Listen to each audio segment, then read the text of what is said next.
Nahulikam naman ang pananaksak at batuhan ng dalawang nagrarambulang grupo ng mga menor de edad sa Sauyo, Quezon City. At ang mitsalang ng karahasan, pikunan sa mga video game. Nakatutok si Cesar Polinario, exclusive. Sa gilid ng kalye sa barangay Sauyo, Quezon City, makikita ang estudyanteng may pinulot at saka binasag sa semento. Binasag ako naman.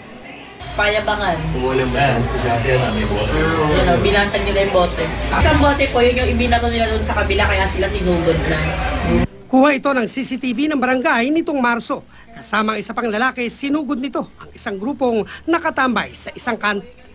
Maya-maya, sunod-sunod ng inundayan ng saksak ang isa sa nakatambay. Hindi tinamaan ang target na biktima na estudyante rin umano. Kaya nang tinangka ng mga itong gumanti ay nagtatakbo ang sospek palayo. Nagpang-abot sila sa gilid ng kalye. Dalawang kabataang lalaki laban sa 6 na miyembro ng kalabang grupo. Ang isa sa kanila, pumulot pa ng bato. Habang inuundayan ang sospek ng saksak, ang biktima patuloy naman ito sa pagpalo ng hawak na bato sa sospek. Maya-maya pa, napansin na ng biktimang may tama siya ng saksak kaya lumayo para humingi ng saklolo. Tiyempong napadaan sa lugar ang kapatid ng biktima kaya nang malamang nasaksak ang kapatid.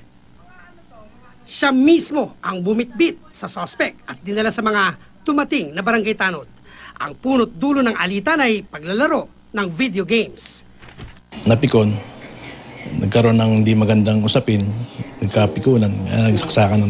Nagkaayos na raw ang sospek at biktima na parehong menor de edad. Sinagot na raw ang gastos sa pagpapa-ospital. Ayon sa barangay, madalas sa kabataan ang sangkot sa mga rambol at nakawan sa barangay na nahuhuli sa tulong ng CCTV.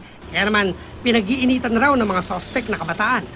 5 sa mahigit 30 CCTV sa barangay ay sira dahil pinutol ang mga kable. Marami kami nahuli na regarding dun sa mga illegal, sa TEP nga. So yung nahuli namin, may mga tropa. Para siguro hindi sila makaptured ng mga camera namin, pinuputol. Nagtakip pa sila ng muka para hindi sila makita o mamukaan.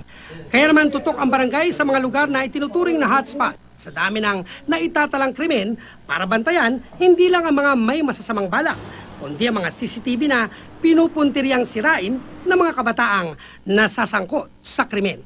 Cesar Polinario, Nakatutok, 24 Oras.